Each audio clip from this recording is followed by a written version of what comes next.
Good morning. I'm Carol Hellman, a member of your Board of Trustees, and I am here to welcome you, all who are present, and all who are present in this sanctuary, and those online. Thank you for coming today. I'm going to start out with the reminder to please silence all electronic devices, and I will introduce our worship team today.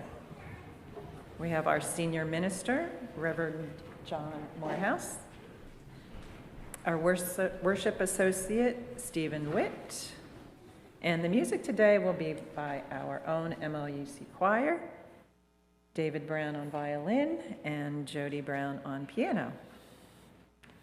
We are Unitarian Universalists, gathering in a loving community of faith to support one another as we search for meaning and purpose, working together to bring compassion, equity, and responsible stewardship to the world we share.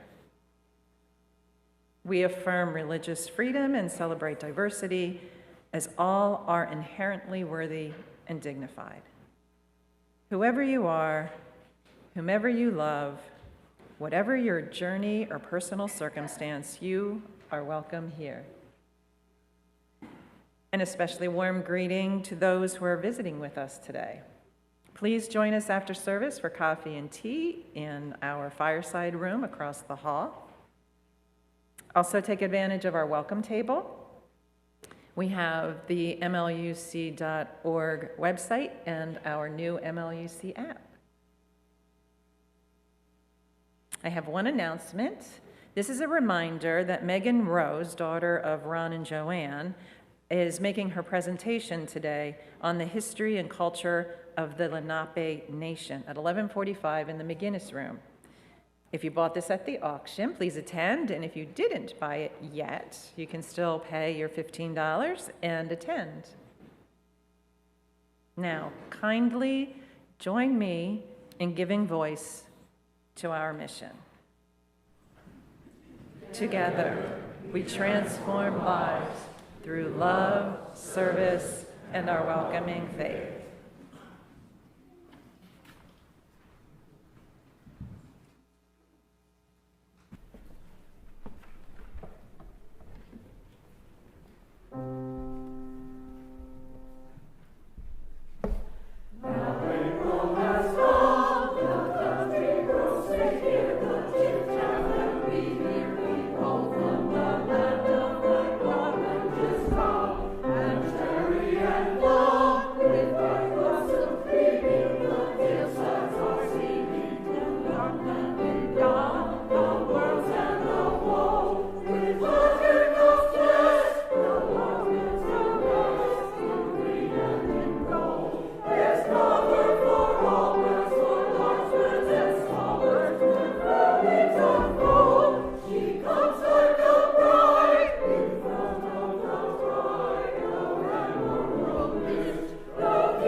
Welcome, all who seek renewal in a weary world. Welcome, all who come with love and energy to share. Welcome to those who worry for the future. Welcome, each one of you who is grateful for today. Know that in this place, you are not alone. In community, we share our strength with one another and keep the flame of love burning bright. Know that in this place, responsibility is shared. Here, tradition holds us. Ancestors shine a light from the past. Here, the young lift their bright faces and beckon us onward. Take my hand, and we can go on together. Now I invite you to rise in body and spirit as we sing our opening hymn, 359, When We Are Gathered.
Good morning, everyone.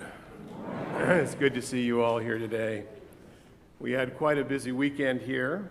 We had a meditation retreat. How many here were for the meditation retreat yesterday? Yeah, we had, yeah, good, yes, great, thank you. We had about 50 or 60 people show up. We had wonderful leaders, and it was quite a day. And of course, meanwhile, there are other things happening all the time in this beautiful and lovely building. Today, I'm going to tell a story about Miss Tizzy, a neighbor who had a particular love for children. Miss Tizzy always wore a purple hat with white flowers in it and high-top green tennis shoes. The neighbors thought her peculiar, but the children loved her. Miss Tizzy's house was pink and sat like a fat blossom in the middle of the street, with white houses and white fences and very neat flower gardens. Miss Tizzy had no fence at all, but she had flowers that grew everywhere and spilled onto the sidewalk. Miss Tizzy let the children pick the flowers, then she gave them a clean glass jelly jar to put them in, and the children loved it. Miss Tizzy's big yellow cat, Hiram, slept in a window box in the middle of some red geraniums. Sometimes he climbed on her shoulders and hung there like a tired old fur piece. On Mondays, Miss Tizzy baked cookies. She let the neighborhood children put in the raisins and lick the bowl while the cookies were baking, and the children loved it. On Tuesdays, Miss Tizzy made puppets out of old socks. She made a puppet for each boy and girl. They made up their own stories and put on their own shows for Miss Tizzy, and she laughed and clapped every time, and the children loved it. On Wednesdays, Miss Tizzy played her bagpipes. She gave the children spoons and pans and let them pretend they were playing real drums. Each Wednesday, one child got to be special and play a silver penny whistle. Every child got a turn.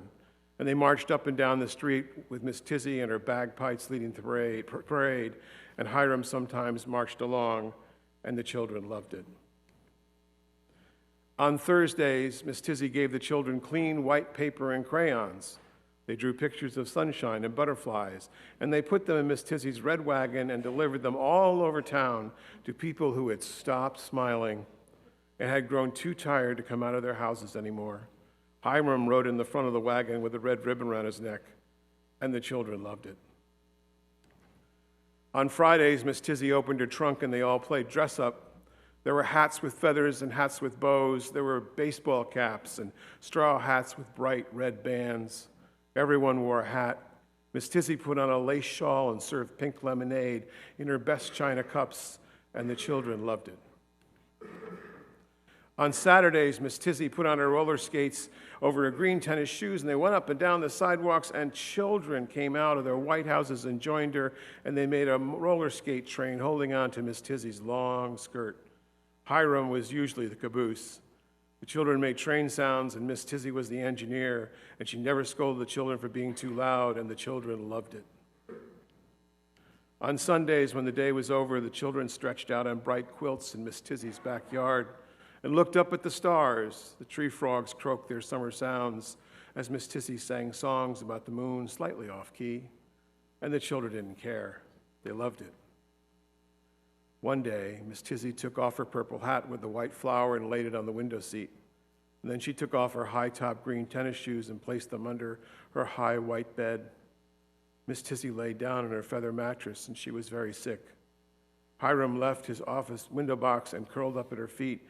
He did not purr anymore. The doctor came and went, and he shook his head and looked very serious. The children were sad. They didn't know what to do. They missed their grown-up friend. Finally, they had an idea.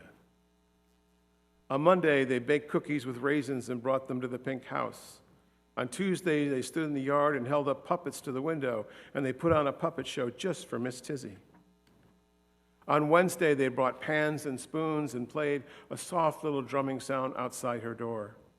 On Thursday, they drew pictures with orange and red crayons and put them in Miss Tizzy's mailbox.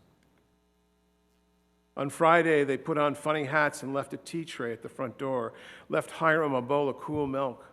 On Saturday, they put a brand new pair of skates in a big box with a purple ribbon on top and took them to Miss Tizzy. On Sunday, when the sun went away, the children stood underneath Miss Tizzy's window. They sang all the moon songs she had taught them. Miss Tizzy's hat glowed in the moonlight. She was having peaceful dreams. She heard the children singing, and she loved it. So now what we're going to do is we're going to sing the kids out to their classes, and is there more? Oh, yeah. Okay, here we go. Go now in peace, go now in peace, may all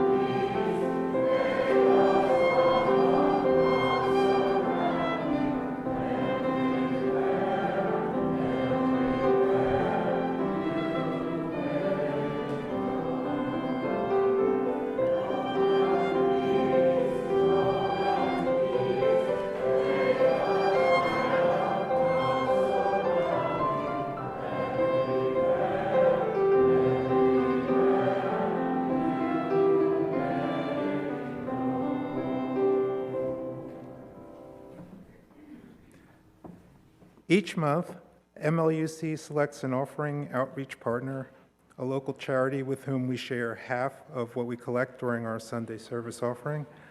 The partner recipient for this month is Chester Ridley Crum Watersheds. I'm delighted to introduce Ted Lysenrake. Let's talk.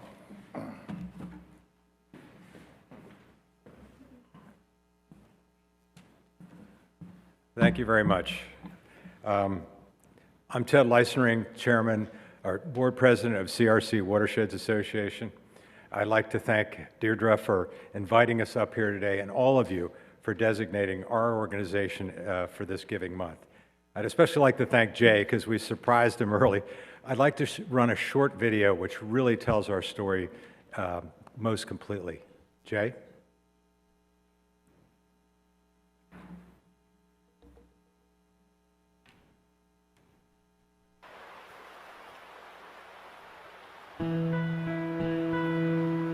The Chester Ridley Crum watersheds cover an area of 150 square miles and are home to more than 250,000 people. Over 24 million gallons a day of drinking water are directly resourced from these three streams. Despite efforts by environmental groups, including the CRC, more than 90% of these streams have been declared impaired by the Pennsylvania DEP. These impurities lower the quality of the water and necessitate extra treatment to raise stream resources to drinking water standards. The main cause of this issue is the buildup of sediment deposits in our streams, resulting from the runoff from rainstorms and erosion of creek banks and shoulders. The removal of trees, shrubs, and other vegetation by builders and developers has had a dramatic impact on the watersheds and allows for all manner of impurities to be washed into the streams we depend on for clean water. CRC's solution has been to replace the trees, bushes, and other plant life that catch the water and recreate a new riparian buffer to catch and divert stream runoff from roads, parking lots, and other impervious surfaces. Since 1970, the Chester, Ridley, and Crum Creek Watershed Association has been restoring the buffer over this large segment of Chester and Delaware counties. At the same time, the organization's volunteers have cleaned up more than 600 tons of trash accumulated in and around the stream beds, which helps protect and preserve the area's ecosystem and the wildlife dependent on the watersheds for sustenance. The work of CRC is not done. In fact, the protection of the environment that the organization provides is ever more important as roadways, housing, and industry encroach even closer into the woodlands and creeks, threatening our valuable resources. CRC is ever mindful of its responsibilities and has stepped up volunteer programs as well as efforts to expand partnerships with local businesses and organizations, to assist with funding and to engage their employees in the volunteer effort. It has become a full-time job for CRC staff and volunteers to apply for grants for trees and tools, organize planting and cleanup days, and provide education to the community about the environmental impact the organization provides and the value of the work done. CRC is dedicated to protecting the watersheds, not only for today, but for future generations, dependent on the association's vigilance, guidance, and determination in keeping Chester and Delaware counties environmentally safe and friendly. Find out more about CRC and how you can help at crcwatersheds.org. That's our story. And I'd like to end with a quote. And again, I'd like to thank all of you for designating some of your giving to our organization. We're really combating two big things, and that's climate change is one, and there's no better way to combat climate change than to plant a tree. And the second part of that is the habitat it creates for our bugs, birds, and mammals. This is a quote from Nelson Henderson, who was an Irishman who emigrated to Canada, Manitoba, after World War I. And it's a quote that he gave at the dedication of a book that his son wrote. And I think maybe you've heard it before, but it truly is the essence of what we're doing here. The true meaning of life is to plant trees, under whose shade you do not expect to sit. So I'd like to invite all of you to come out and plant some trees with us at CRC Watersheds. After the service, I have some information out there that you can gather. Thank you very much.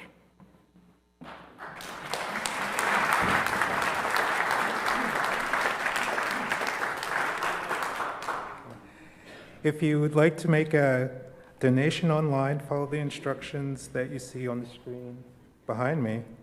And if you are in the sanctuary and you'd like to make a cashless donation, you can scan your QR code in the order of service. The offering will now be greatly received.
Grateful as we are for the gifts that we've brought to the altar of our community, let us say together the affirmation of gratitude, printed on the order of service or on the screen. Let us be grateful when we are able to give, for many do not have that privilege. Let us be grateful for all those who share their gifts, for we are enriched by their giving. And let us be grateful even for our needs, so that we may learn from the generosity of others.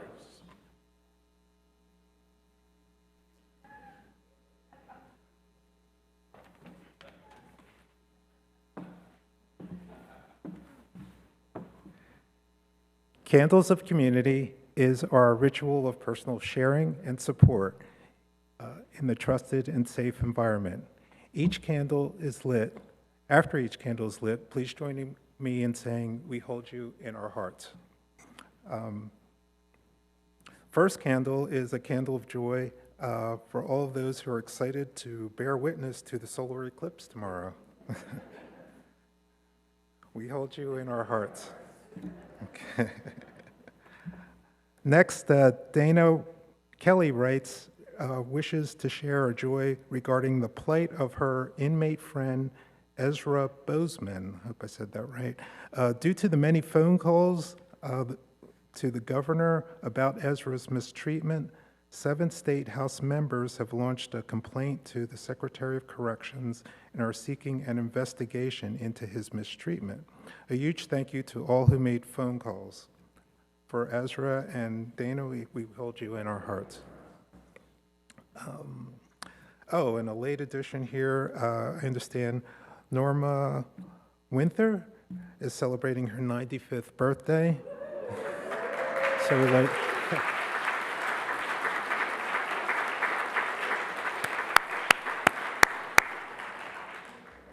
So we light a candle of joy, and we certainly hold Norma in our hearts. And for all those joys and concerns that are too deep for words, we light one more candle.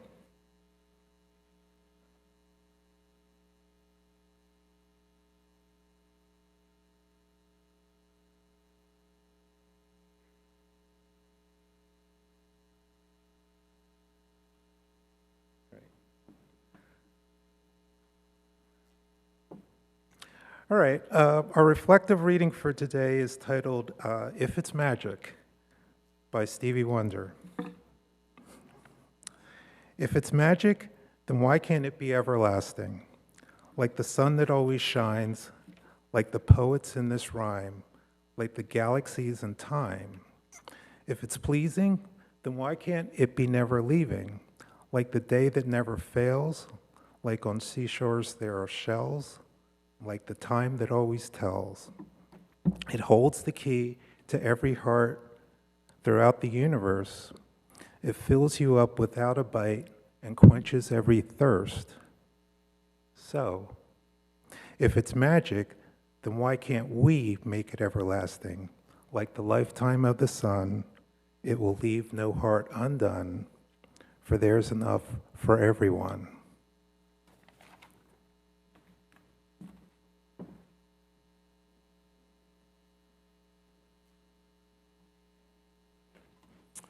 Thank you, Steve. It's good to see you all here. I know that several of our prominent people, including half our staff, are chasing eclipses across the Northeast. So that's why Dawn Starr isn't here, and Caroline Bright is also in the great North looking for that beautiful event that happens every so often. I want to talk today about neighbors.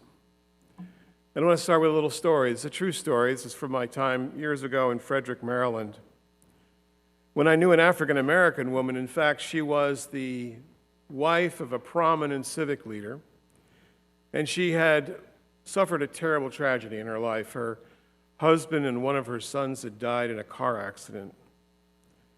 She decided to sell the house that she had and move into a new neighborhood, which at that time was predominantly a white neighborhood. And as a single mom, she was doing the best she could. She had hoped that this would be a new beginning. But this was not to be a place of hope. it turned out to be a place of hell. Her next-door neighbor was a bigoted and angry white man who kept calling her the N-word. When she ignored him, he kept upping the ante. He started calling the police and telling them that she was trespassing on his land. She had a survey done. She wasn't. She put up a fence. He installed video cameras on top of the fence. She put up tarps behind the fence to hide the cameras, and believe it or not, he built a watchtower. This is all true. Her life at this point had become something absolutely out of control. Her neighbors, though, were her saving grace because they did all they could to intervene on her behalf. They walked her son to the bus stop and made sure he got on the bus safely. They made sure that she had meals when she couldn't come home. They talked to the man to no avail. And when finally he blasted her with a high-pressure hose, a pressure washer hose, she went downtown and filed charges with the police. In fact, the Frederick police had been expecting her because her neighbors had already gone and talked to them. And they had put together a small task force to try to stop this guy. But by the time I come into the story, I find out that it's a lot harder to stop somebody like this. He had a good lawyer. And because her neighbors kept working at this, we also worked at the same time I was part of the Human Rights Commission in that county in passing a hate crime bill. It was that that finally put him in jail, and she was allowed to move on with her life. These days, fewer and fewer people know who their neighbors are. Just by a show of hands, how many of you know at least one of your neighbors? Wow. How about two? How about three? There, it proves my point. UUs make good neighbors. I knew that was true. I knew that was true. So what we're going to do is a very neighborly thing. We're going to have you turn to your neighbor in a seat near you and relate a story of how you met your neighbors. So let's take a couple of minutes to do that.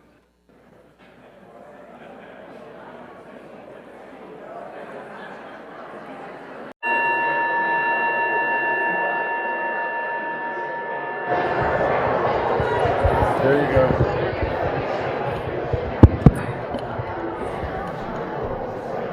You know, every time I do this, I look at Bill Cluley down here in the front row, who's a retired Lutheran pastor, and he's shaking his head at me going, oh man, what did you just do?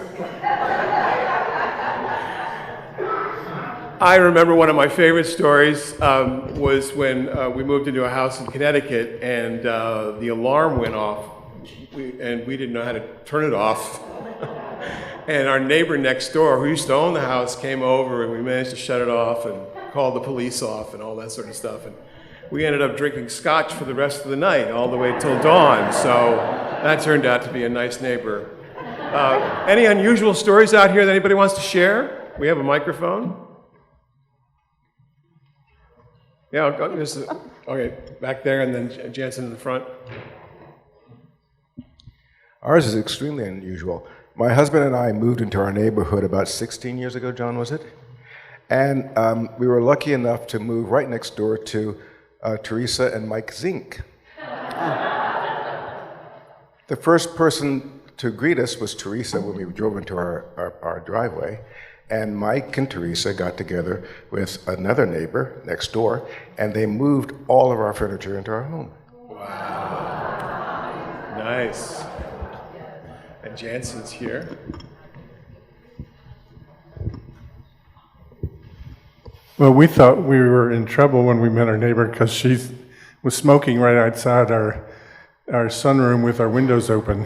And this was before we met her, and Elisa, with trepidation, introduced herself, ready to start a conflict, and our neighbor asked if that was a problem, and ever since that moment, it hasn't been a problem, and we're good friends, and Mary Lou takes care of our cats when we go away, and she doesn't smoke outside her window. All right, thank you. Oh, one more, yeah. We moved into our new house, or an old house, in 2004, and one of the first evenings we were just hanging out in the kitchen and a car pulled up, and it was the couple that actually had built the house. Oh. And they came in and welcomed us to the neighborhood and gave us an album of photos showing the house being built. Mm-hmm. It's always nice. Hey, Tracy, let's do Bob in the front here, and then we will move on. Well, 5 of my mother and father's 7 children built houses on their farm. So I met 4 of my neighbors the day they were born. Very good. Thank you.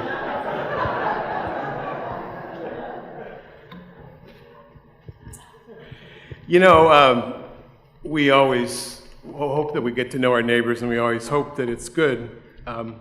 We've had experience, of course, where the neighbors have not been so kind. We lived one time when we were living in Indiana, our neighbor, not our next door neighbor, but several doors down, found our puppy wandering around, picked it up, and called me up and wanted a finder's fee. And that wasn't very pleasant. What were we going to do? Sometimes, though, we misunderstand our neighbors, right? I think maybe, Jensen, you were talking about that. I think there are times when there are misunderstandings, or sometimes there's a conflict that then works its way out. We have a neighbor right next to the church here. And this neighbor has had a few run-ins with us in the past. He used to take his trash to our dumpster with an ATV over the hedge. And we asked him to stop, and he didn't really want to do that. There was a dispute about the lines of the property, which we then took care of. But when he wouldn't stop, when the preschool needed a storage space, more storage space for their outdoor stuff, they rented that storage container. And they dropped it in the spot where he drove over the hedge. And Torrenston got so mad that he cut down a tree and dropped it on the container. And you can see the dent on it if you go out there and look.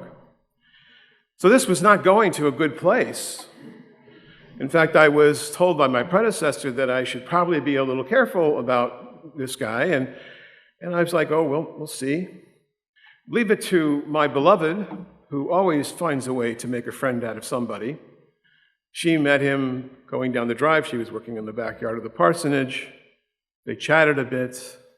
She learned that his family had immigrated here out of Nazi Germany, and that his wife had died just a few years ago, which might have been one of the reasons for so much pain. So on Valentine's Day, Francis brought him a bouquet of flowers to remember his wife by. And he gave her a tour of the house, and she learned about his family, and things changed. How about that?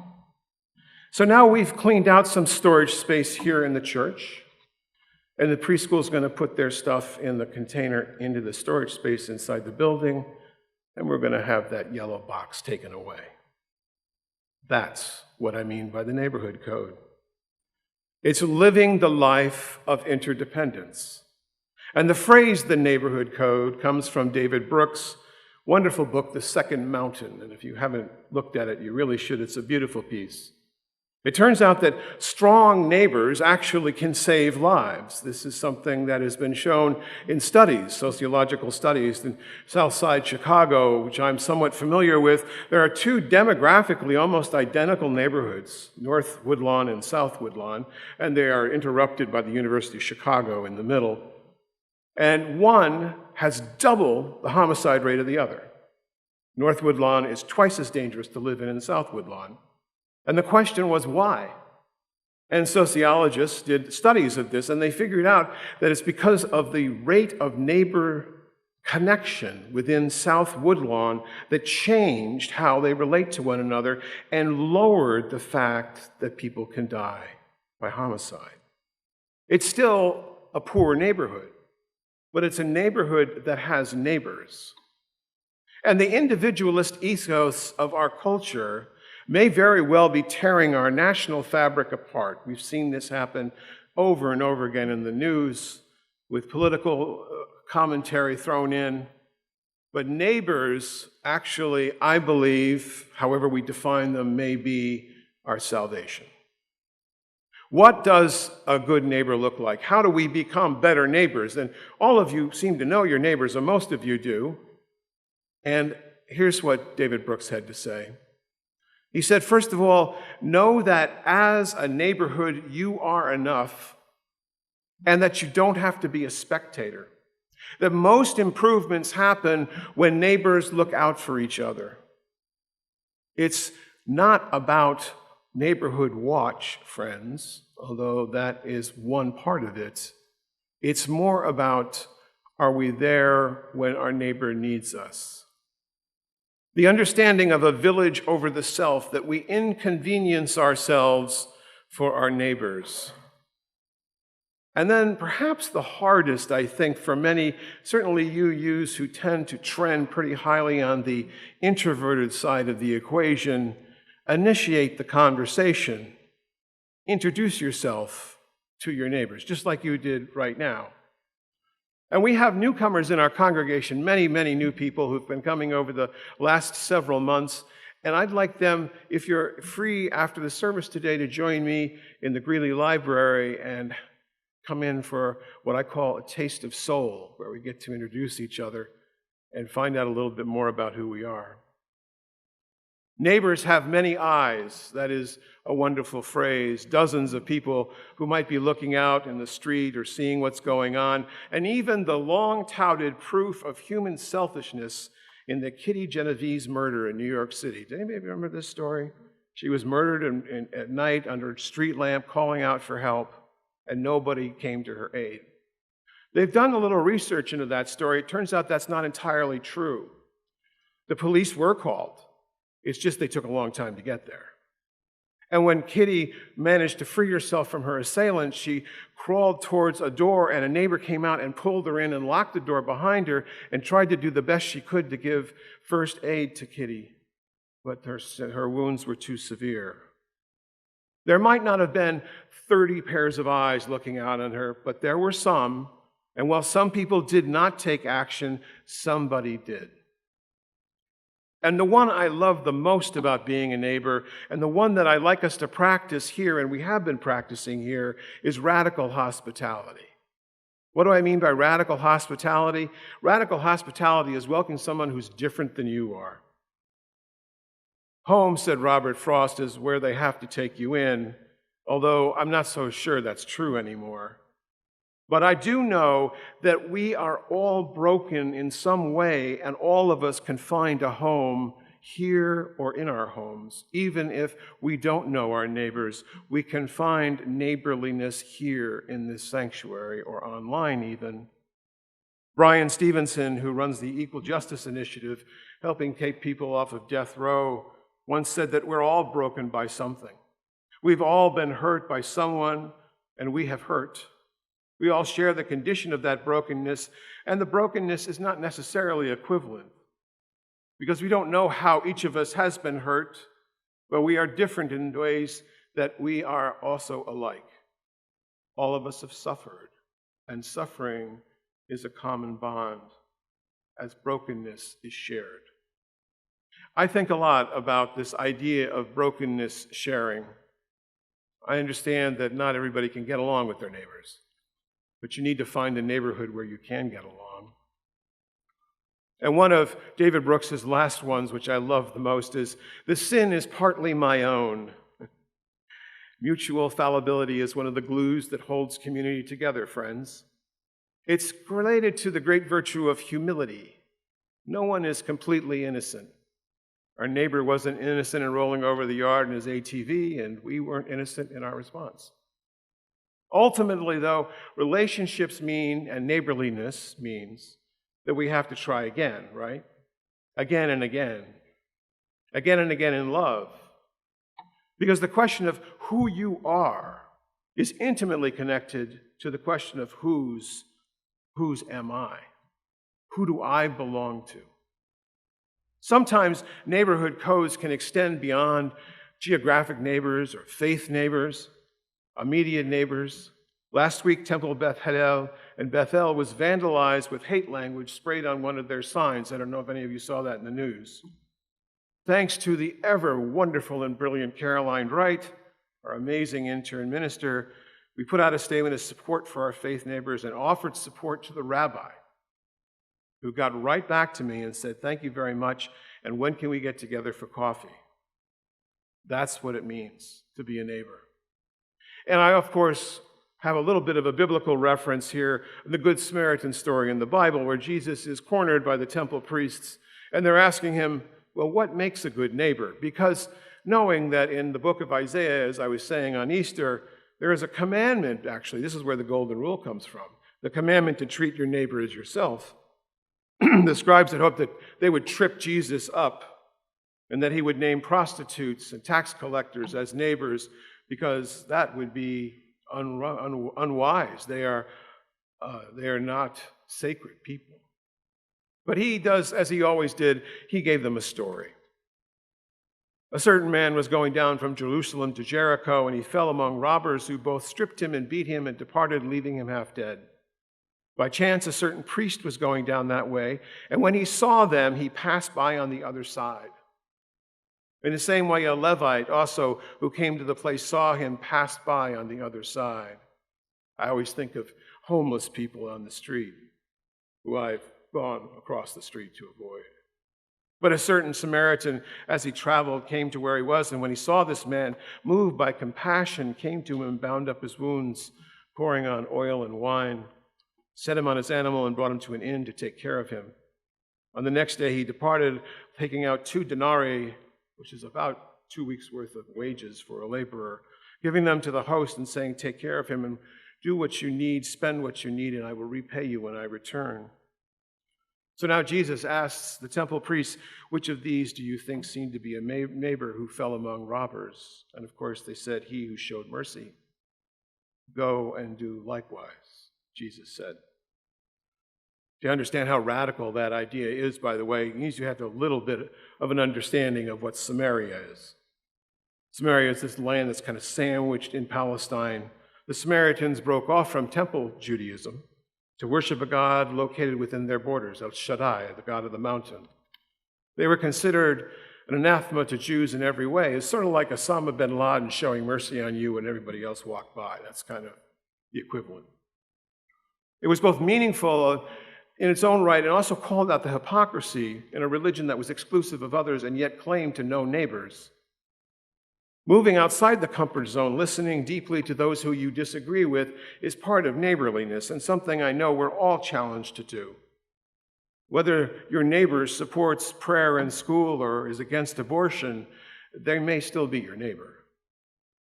Your neighbor is not just one whom you conveniently agree with, it's someone who may be very different than you. And living to the code means we tolerate those ideas. Maybe we even learn to respect those ideas. I want you to think about that next time a Jehovah's Witness knocks on your door. You should ask them in and ask them what they really believe. Francis once convinced the JW that they were the same thing as Unitarians. I have no idea how she did that. They left as quickly as they came in. One story has really stuck out for me recently. It's about the artist and social entrepreneur Theaster Gates. Theaster lives and works in Chicago's South Side in the Woodland area. His art is a blend of social action and symbolic restoration. His projects are many now, but the first one was to reclaim an abandoned building in the neighborhood and turn it into a new kind of place using the materials that were already in the neighborhood. He called in people not only from his network of social entrepreneurs, but also from people in the immediate neighborhood. He had trouble, of course, at first getting the financing for this, but as time went on, building after building, he managed to create hubs of renewal using material that was already there. After one particular building that was abandoned, he was able to create a library that he called the Listening House, and a black cinema that grew so fast they had to go through 2 other buildings. And in time, these houses were renewed, not just one house, but another and then another, almost like a web. These projects all over the South Side are waking up the neighborhood with the very culture that they have around them, and they bring more than renewal, but pride to neighborhood, New York or Baltimore or Philadelphia. Just yesterday, I went to visit my friend Bob Beatty, who runs a salvage place down in North Philadelphia. And Bob's always got stories to tell, wonderful stories. I've talked about him before. But one of the thorns on his side is, they tear down these old row houses in Philly and they build these new houses. And he says the trouble with those places is that they're built by corporations who are trying to scale up. And that's always the problem. When you start to scale up, you bring down the quality. You bring down the character. You bring down the ability of the community to interact. But when neighbors are seen as stakeholders, then they lend themselves to the code and you make a better world. It's a faith, really, in a fabric of humanity. One closing story. I recall when we lived in Los Angeles, we lived in the harbor area of Los Angeles, so right down towards the coast, in a little bungalow. Our neighbor across the street was broken into. This is Los Angeles. I think she scared them off. Intruders seemed to run away when they heard her coming home. And I don't think anything was taken, but she made sure that she phoned all the neighbors around us. We all knew each other. To let us know that this had happened. And she wanted to be sure that they were aware of this because the police had told them there was a lot of break-ins. Sometimes gangs will target a particular area. Well, all the neighbors were sympathetic. Frances, again, with the flowers, brings a big bunch of sunflowers, and she places them in her front window so everybody can see the flowers. It's a sign of hope and compassion in a world that may seem completely out of control. My friends, this may be the spring when you learn different kinds of neighbors. When you introduce yourself to someone new here, when you introduce yourself to someone in our community, when we bring more people in as we have been doing, not just in the Sunday service, but all kinds of events that we've been having. And I want you to think of introducing yourself to someone new as a spiritual practice. The feminist author Anais Nin once wrote that we don't see the world as it is, we see the world as we are. And the point, I think, is to see the world through others' eyes and grow from there. That we know that our worldview is not about forces of good conquering forces of evil. It's always partial truths, It's about balancing tensions and trying to live in a graceful balance. And I think that's what we believe as Unitarian Universalists. I do hope so. Amen. Our closing hymn is number 346. Come sing a song with me. Please rise in body or spirit.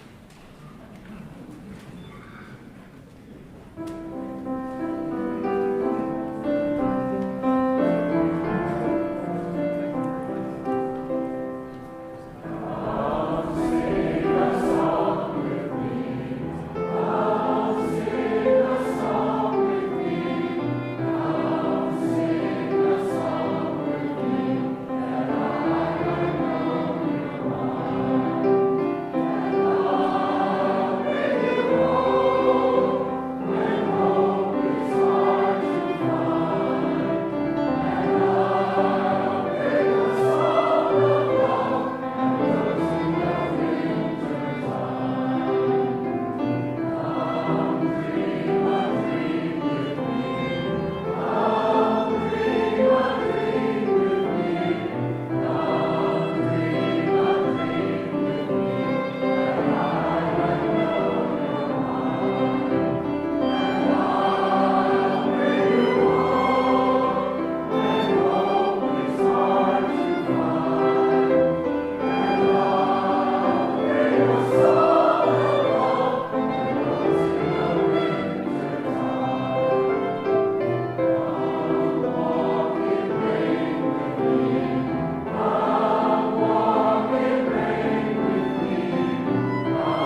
words from Peter Rabel. We build on foundations we did not lay. We warm ourselves by fires we did not light.